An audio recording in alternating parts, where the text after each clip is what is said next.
Hello, my friends, and welcome back to Not Another Mindset Show. Today is going to be a fun episode. I hope it's fun, I should say, because I've never done an episode like this before. I would like to do more Q&A episodes. I really like getting questions from you guys and be able to answer them sort of in real time. That's kind of how I do the majority of the things in my business. So, when I'm speaking on stages or I'm doing guest trainings or I'm speaking inside my own programs, pretty much everything is revolved around just like, hey, Kasey, here's a question. Can you answer it? So I really like to teach this way and share in this format. And we're not just talking behavior change and mindset coaching strategies in this Q&A. I left it open to literally be questions about anything. So in today's episode, I kind of grabbed most of the questions that were asked, number one. And number two, tried to make sure it was a good mix of things so that you get to learn a little bit more about me and my life and my business, but also get some help on all the fun stuff inside mindset, behavior change, and psychology. So I have a link that you can ask me a question. It is in the show notes below. It's actually, I think, in every single episode in the show notes where you can ask a question. So if you get through an episode and you're like, I wonder how this would apply to this specific client, or how could I apply this to my life, please throw that in the question box. Or if you see something on Instagram or I say something today that you want to learn more about, like I'm going to be talking about like my business, my personal life a little bit. So if something comes up for you and you're like, I really wish I could ask Kasey this question, or like, how does she see relationships from a mindset perspective, or literally anything. If you have the question, please don't just keep it in your head. I want to hear from you. So make sure you throw that into the Q&A form, because the plan would be, so long as you guys actually like this format of episode, the plan would be to do these more frequently. I batch episodes in like about six to 8 episodes every time I'm recording. So the goal would be that every batch I have a Q&A episode, but I also need questions I need cues in order to do the A-ing. So please help me out and ask some questions. Obviously, if you don't want to throw it into the form's not working, something like that, you can always just ask me on Instagram too. Just throw me a DM and let me know what's on your mind, and we can go from there. So today I have, how many questions do I have? 1, 2, 3, 4, 5, 6, 7, 8. I have 8 questions, and they are a good mix of both let me help you, and then also let's just connect and you can learn a little bit more about me. So the first question I have is, how do you plan your weeks and days out to ensure you're productive and focused on the things you want to be focused on? And literally, there are 3 main things that immediately come to mind. 1, my team. I am at the point in business right now, and it's funny, Kira, if you're listening to this, Kira is my OBM. She's like the right hand in my business. Many of you have had the blessing of getting to connect with Kira already through various programs, maybe on email, what have you. She literally keeps my head on straight. I don't know what I would do without her. I don't know what I would do without my team. And like I am kind of at the point where I am almost told what are the most important tasks and what I need to get done by my team. So how we have our business structured too, and kind of how I generally teach like my mentorship clients inside the Growth Collective, which is my one-on-one like business mentorship offer that I have, is to build out an organizational chart and get to the point where you kind of, as the CEO, you're the visionary inside the business, you sit at the top of that chart, and then you have people underneath you. I don't really like saying like underneath, but people who then hear you out, hear your ideas, see the vision, and then help you actually execute it, and then go to various people that will help with that execution. So that's kind of like how my team works at this point, and is, again, kind of how I teach direction of just like organization build out to those that work with me in a one-on-one capacity for business. And so my team is the number one thing. After that, my Google Calendar. When I tell you, I live and die by my Google Calendar. I don't know how people like don't map things out that way. And I do a little bit of both obviously what's on my calendar of like, okay, like today, for instance, at 10 a.m., I had a guest training that I did in someone else's program. So I have that on my calendar. I'm going to like a book launch event this evening. That's on my calendar. I have 2 one-on-one calls with mentorship clients. Those are on my calendar. Obviously, like calls basically are there, right? However, I also block off when I'm going to the gym. I block off when I'm writing podcast scripts, which I was also doing today. I block off the times when I'm actually recording podcasts. So I do like, I'm not a huge like time blocker. If you looked at my calendar, you wouldn't be able to know exactly what tasks I'm doing throughout the day always. But a lot of the time I do use it that way to make sure that I stay on track, and I live and die by the Google Calendar. Like we had a situation a couple months ago where we were like setting up, I say we, this was my team. My team was setting up like calendar invites for upcoming calls inside the health mindset coaching certification. It was for the alumni group specifically. And the person who was scheduling them didn't realize that it was her time zone that was getting scheduled versus like we operate on central time just like because that's my time zone. So those calls are at 5 p.m. the first Tuesday of the month, and they have been for years. And just laughing at myself at like how I literally pay so close attention to the calendar and nothing else. I don't even give it a second thought. And so she scheduled it and it was at 6 p.m. And I was just like, oh, okay. So the call's at 6 p.m. No, it's not. The call should be at 5 p.m. and the calendar was wrong. But here I am, like not showing up at 5 p.m. And then people are confused, like, hey, why isn't the call starting? Whatever. And I'm like, oh, it's not for another hour. And I'm like, wait a second, that seems wrong. It shouldn't be starting in another hour. So I literally live and die by it. But it's nice because I think it helps both of these things, my team, the Google Calendar, and I'll talk about one more thing too.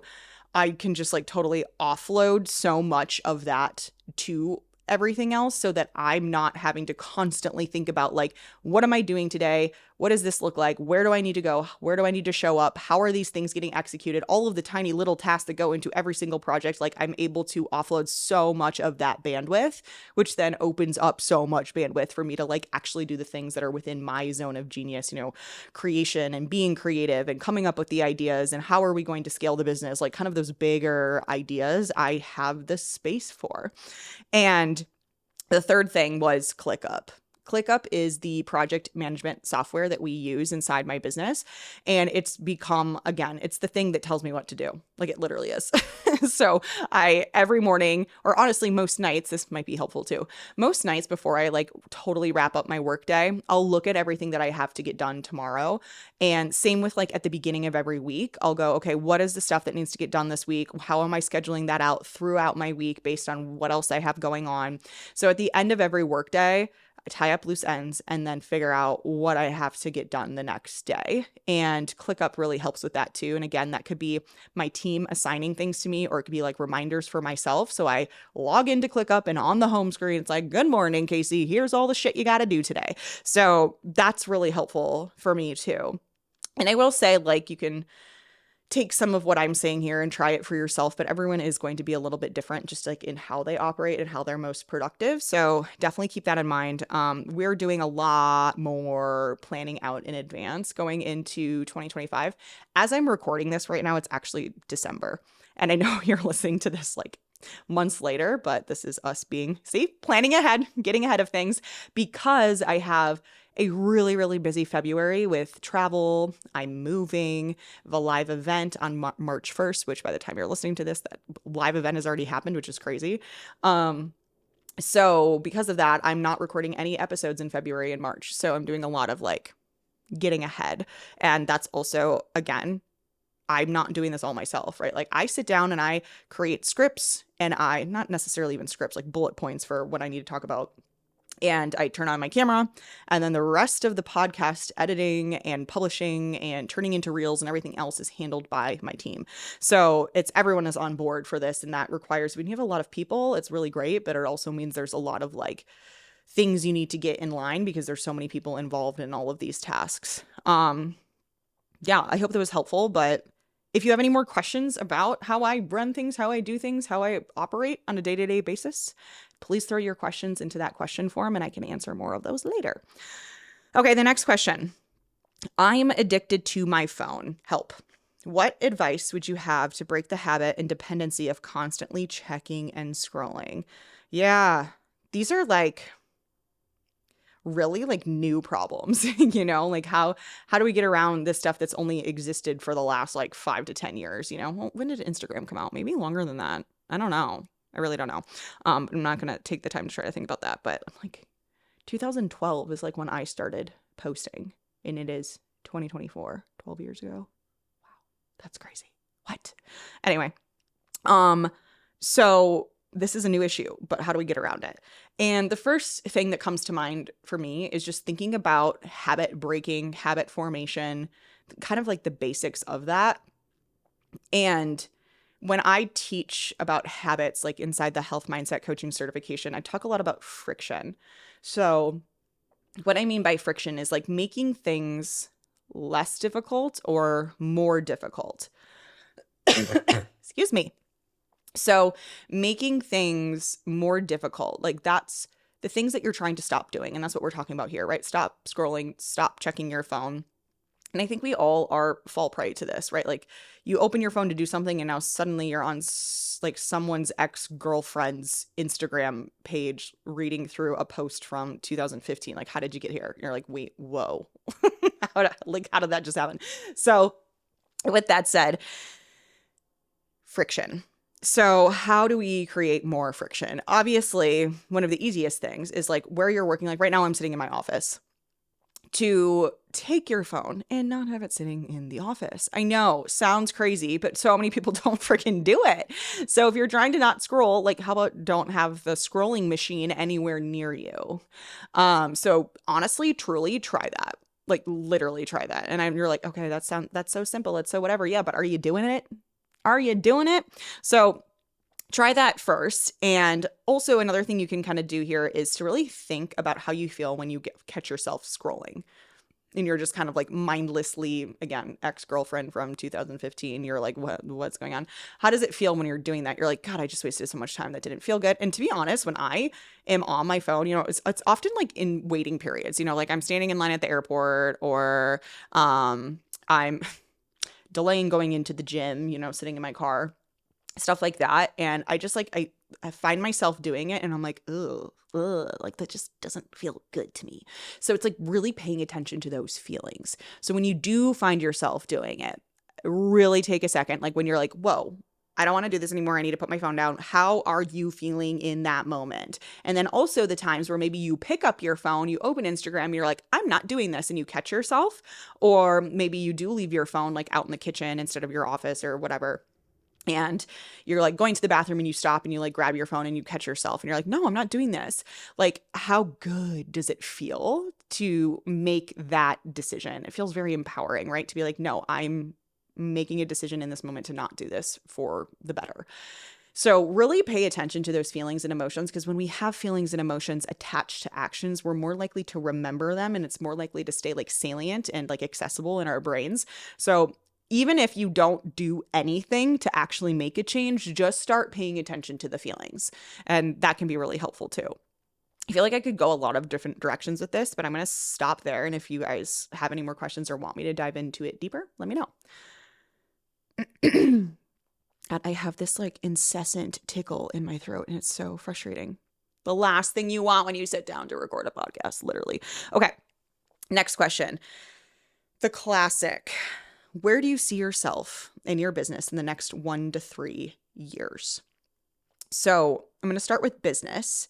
And when you're listening to this podcast, we're already well into 2025. But for me, I'm at the end of 2024 and we just did like so much 2025 planning. Like when I tell you, me and my team were in Arizona and we spent 6.5 hours on Sunday before we all went home after a business conference, just planning for 2025 and really like looking at like what are our goals for all of these different capacities, talking about like revenue targets, talking about like obviously the impact that we're wanting to make, which is where everything comes from. Like everything branches off of impact. So we want to help more coaches because then we know if we help more coaches, all of those coaches are going to feel better, but then also all of those coaches probably have between 10 and 50 clients that they're helping, and now all of those people get help. So the more people that we can help, the more people that get helped, So all of it branches off of that. So we're talking revenue goals, we're talking about podcast growth, we're talking about how we're going to revamp some of our programs and like promote them better and all of that.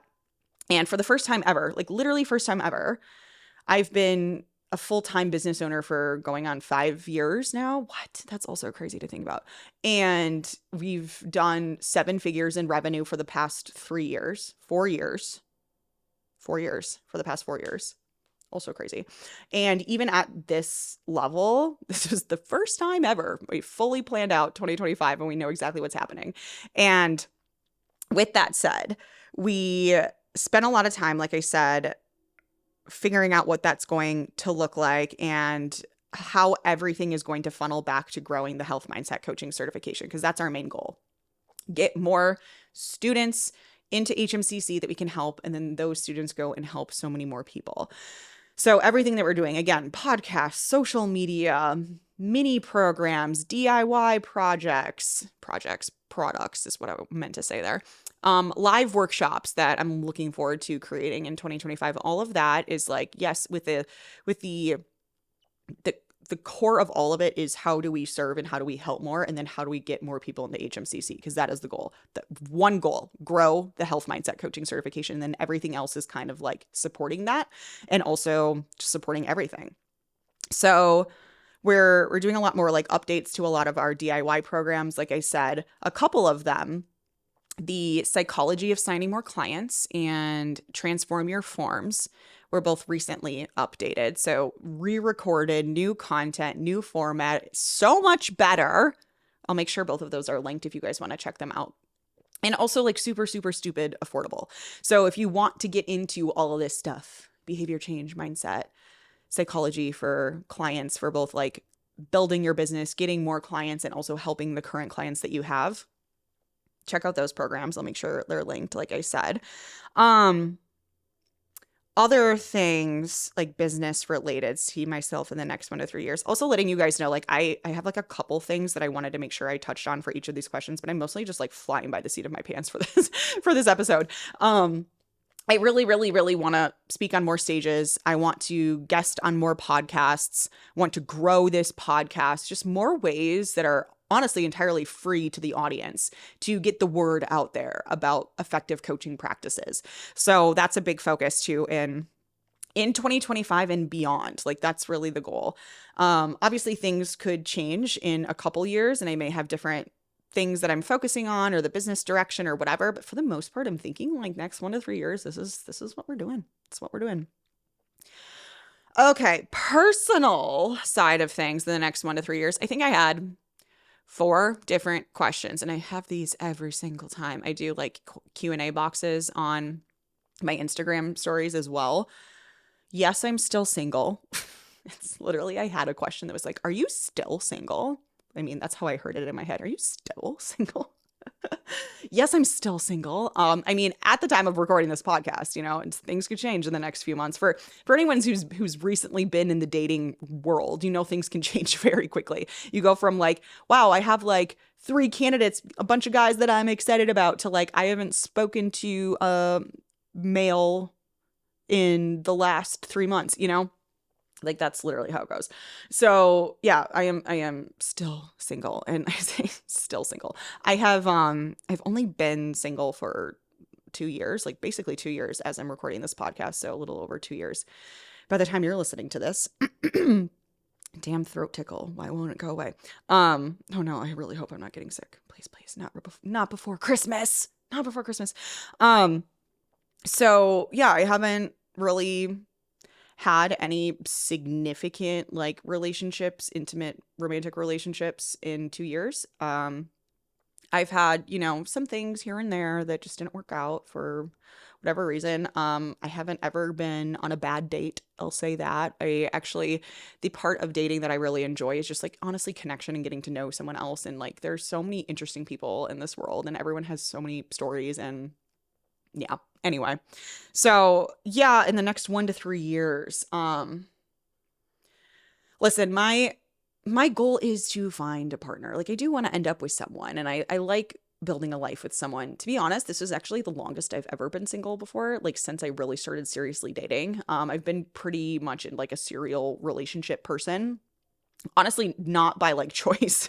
A lot of times it's been like, I want to be single. And then like, oh, I really like this person. So then it's like 2 to 4 years later and I'm been in a relationship with that person for that length of time.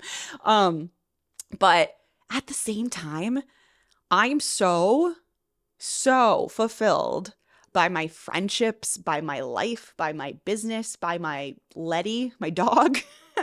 I really, really love my life. Like I do. So whoever comes along, like I'm excited for that. Like it's obviously fun to be like, who's it going to be? Who's going to be that person that I end up with? But I'm ultimately not that concerned. Like I'm really not, because it's not like I'm sitting around here bored. Like I don't know the last time I was like, what is boredom? It doesn't exist in my life. Like it really doesn't.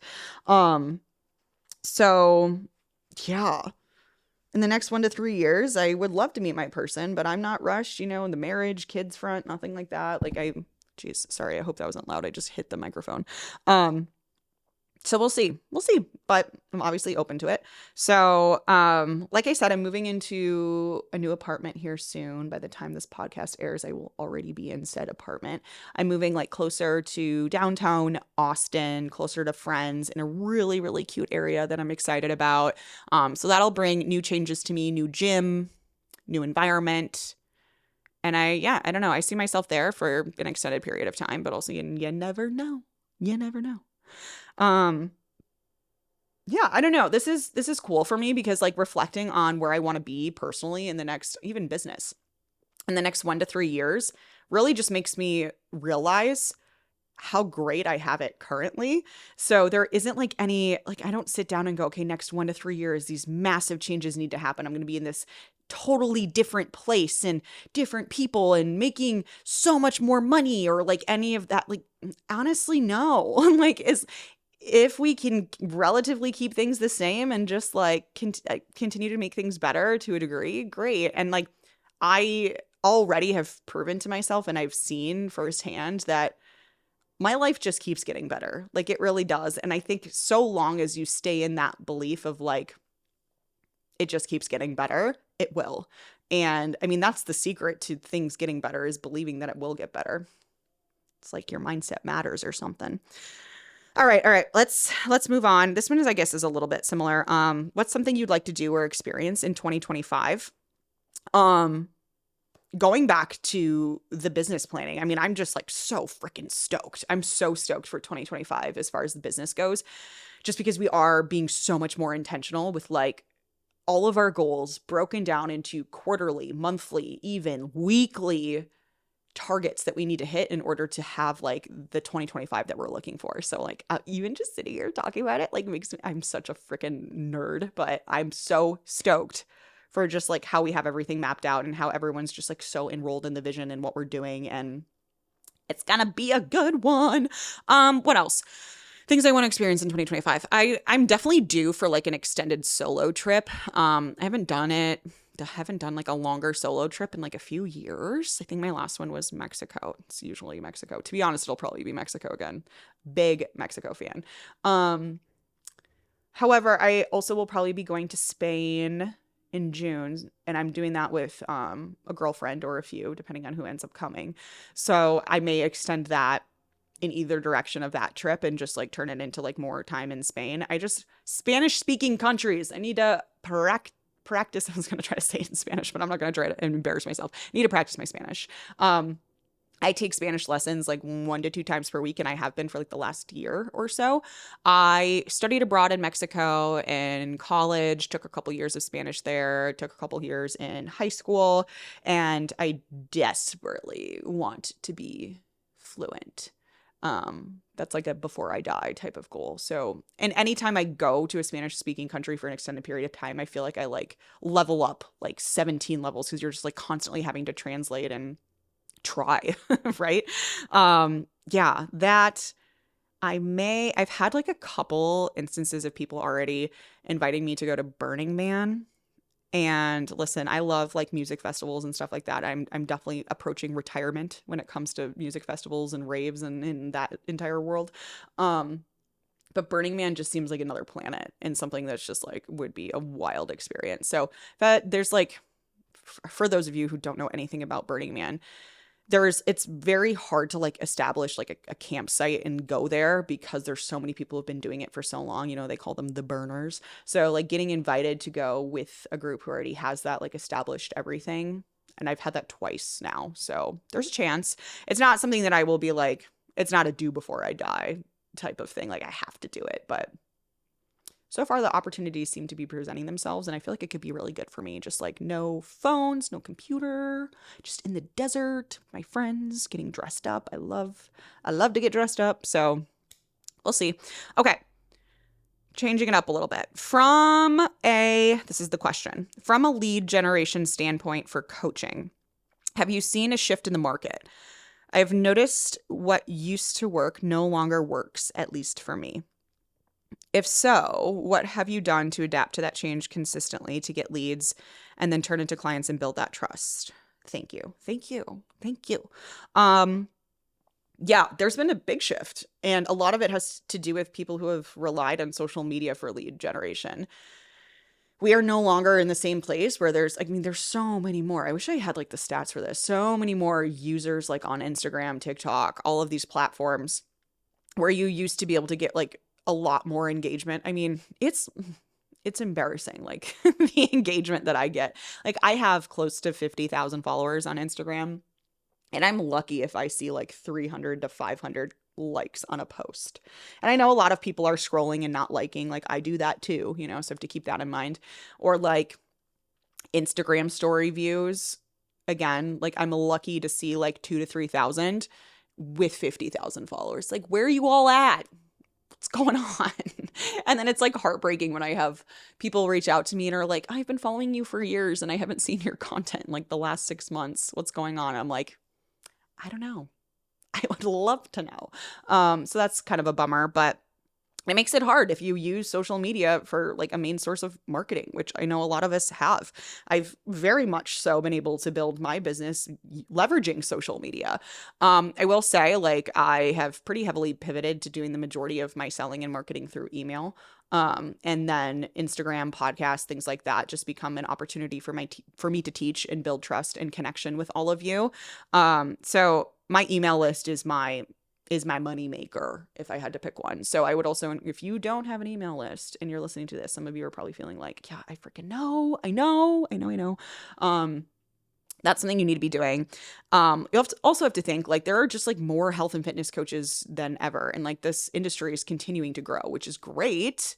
We can help more people, but also means that you have a responsibility to stand out, right? You have to be different, look different, feel different than everybody else. So whether that is like you have like a unique niche or different certifications or skill set, you are health mindset coaching certified, you went through the certification that I run as an example. But it's true. And there's so many people looking for mindset coaches. Like I think clients, people in general are really, really looking for long-term change, and they're looking for real change. They're not just like sign me up for the 30-day quick fix type of thing. If they're going to hire a coach, they want a relationship and they want to work on behaviors, not just like delivering a meal plan. Like ChatGPT can do that for you, So that's a big part of it too. So just like making sure that you can stand out and then also show it. Show it. If you have special credentials or skill set or a specific ideal client that you want to work with, freaking talk about it and show it. Create freebies, do webinars, go to local events and offer the ability to speak on something. Like that's what you got to do. And I've had a lot of like my mentees have good success with like connecting with local businesses and stuff like that too. Like remember, even if you're just working online, that doesn't mean you can't do things in person. In fact, like that's a lot of how I got started when I first started coaching. It was like in-person seminars and offering for free to go speak to people about nutrition and mindset and all that jazz. Okay. Next one. Advice for creating scenarios in your head that get you worked up. That's the next question here. So, advice. Like I said, I don't really have a ton of stuff written down for these questions, so I really am like thinking on the spot here. I think first and foremost, remember that your brain is doing the things that it's doing to protect you. So if your brain is going to like a worst case scenario, making up stories in your head that you know that like aren't even necessarily true, but it's like turning it, you're like spiraling, and it's all these thoughts are turning into like other little gremlin thoughts, and you're just like being attacked. It's your brain actually trying to take care of you. It's trying to say like, beware. This is the direction things could go. I want to protect you. I want to make you aware so you can adequately prepare and all of that. Like that's what's actually going on. So I think the first thing to think about is like in any situation with any like negative thoughts or ruminating or creating stories in your head, like coming back and being like, number one, I would ask yourself, where's this coming from? Where's this actually coming from? What fear, what trauma, what past experience, what self-belief is driving these scenarios in my head? That will uncover a lot. That will teach you a lot, and you can learn something from that. So kind of doing your best to reframe some of those negative scenarios as, number one, it's just your brain trying to protect you. So you can be like, thank you, brain. That's not necessarily true, or there's no reason that would actually come to light, but like, thank you. I appreciate you for trying to take care of me. And then go, okay, so but why did I have this thought? Like, where was that coming from? Like, what was my brain trying to protect me from? Spending some time with that, I think, is an excellent process. You can also use a little bit of like cognitive behavioral therapy, thinking like, what is the evidence that I have for this? What evidence is against it? And based on the evidence for and the evidence against, what is the most accurate depiction of this thought that I'm having, this belief that I'm having? And then like really sit with that. That can help. There's like evidence for, evidence against, which is actually the most accurate thing here, and just kind of bring yourself back to reality, get your feet on the ground type of thing. Okay, next question. Difference between your psych degree and a research-heavy clinical psych degree. Okay, so I don't have a clinical psychology degree, which means that I did not learn how to assess or treat mental illnesses. And that's where clinical psychology comes into play. Like you're a clinician, right? So I didn't have any of that training. I learned a lot about all of the different mental illnesses and have a good understanding of all of that, but I was not trained to actually diagnose and treat. So that's the biggest difference between like my degree and what a clinical psychology degree is. And that said, you can get a clinical psychology PhD and still do research. Most of those programs are still doing research, but you also have to remember that all programs are like dependent on that program. They can all look very different. So whereas some clinical psychology PhD programs, you'll be doing the same type of research that I did, like very research heavy, like this person is asking, and do like a rigorous dissertation like I did. But other ones are going to be less focused on research and will do more like something like a review of the literature, or probably like an analysis of like clinical cases. So like spending time there, and like still probably, I would assume, obviously I'm not like the developer of PhD program curriculum here, but even as a clinical psych PhD, you need to know how to decipher, read, and assess research and like understand that, so you can also like read a paper and apply it to the work that you're doing. So it just may be like less of like the really rigorous dissertation type of work and more about like, let's review the literature and like clinical theories and things like that. There's also the PsyD route, which is not a PhD, it's a PsyD. So it's still technically a doctorate. I think you still call it a doctorate. But there's no research involved, or very, very, very, very, very minimal. Or maybe you're just like learning about how to read a research paper, not really like conduct research. And it is fully clinical focused. I will say PsyDs, you can very rarely, these are things that you learn being a fun fact. I was a, what are they called? Academic counselor? That's not the word. academic advisor in the psychology department at NC State while I was getting my PhD. So I helped a lot of people determine where they were going to go with their careers and stuff. So I actually have an abundance of knowledge on this stuff. But PsyDs don't typically have funding because there is no research involved, because it's not like a research-based university where they are getting money coming into the psych department to fund and develop and conduct research. So PhD programs, on the other hand, like you could go in with your tuition like fully funded, which I did. And to be honest, I'm pretty sure all of the students in my program did. So we're going in, and I worked as a academic advisor. Geez. I worked as an advisor. Actually my first year I didn't. My first year I had like I won like an award type thing to like fund some of the research we were doing in the mindset lab. And I didn't have to work or pay for my first year.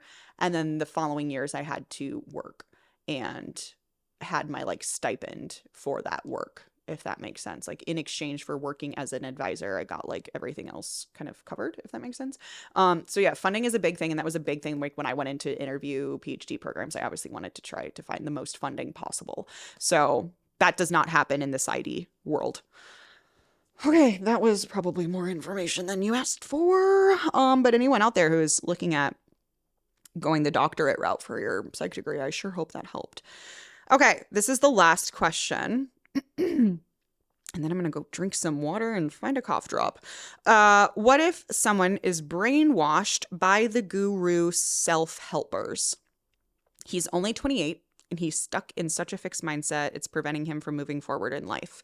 He's making very little money because he believes not working is better than doing something you don't want to do. How do I get him out? First and foremost, my friend, you cannot get him out.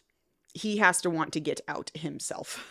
And that is, mindset and behavior change at its core. I think the first thing to think about, and like, I guess you could share this with the person who is struggling here, is that, and maybe I would not just immediately go to him and be like, listen here, this is what you need to hear, right? Choice is a luxury, right? Like I'm pretty sure most people in the world are doing things every single day that they don't necessarily want to do, but they have to do. Myself included. I think I've definitely awarded myself the luxury to not have to do everything anymore. And there's a lot of things that I didn't like doing in my business that I now have been able to outsource. But there's still things I don't want to do that I have to do. Like, that's also life, right?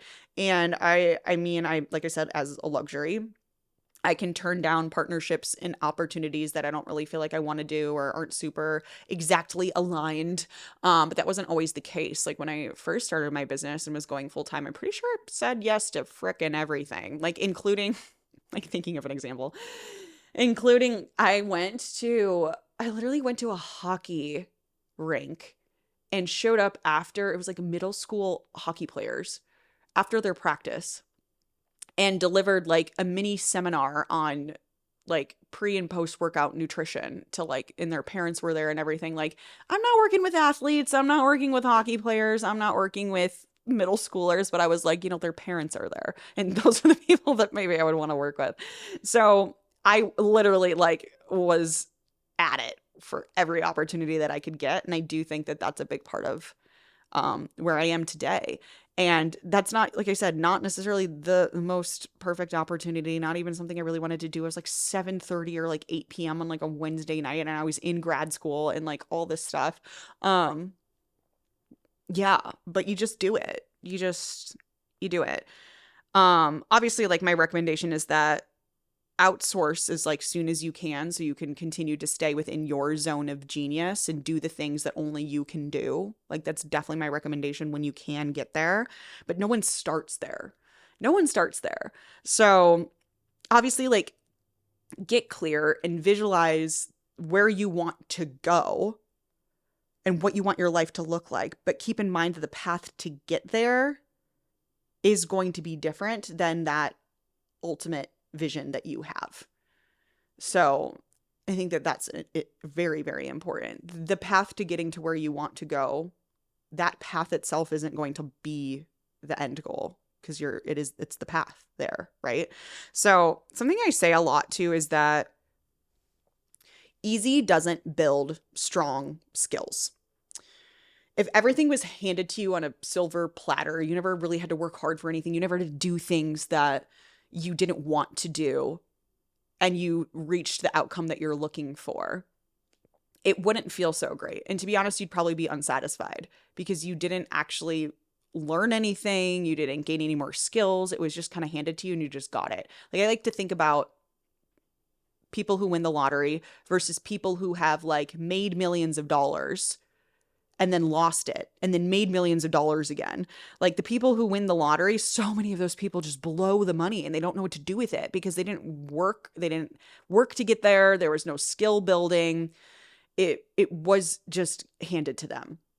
And now it's kind of like, well, what do I do with my hands type situation. Whereas there's other people who've like worked really hard, learned a lot of things, got their hands dirty, did a lot of stuff they didn't want to do, made millions of dollars, and then something happens and they lose it all. And like, those people can always make it back again because they built the skills and the strategies and they learned the things that got them to those first few $1,000,000 in the first place. So now the chances of them being able to do it again is very high.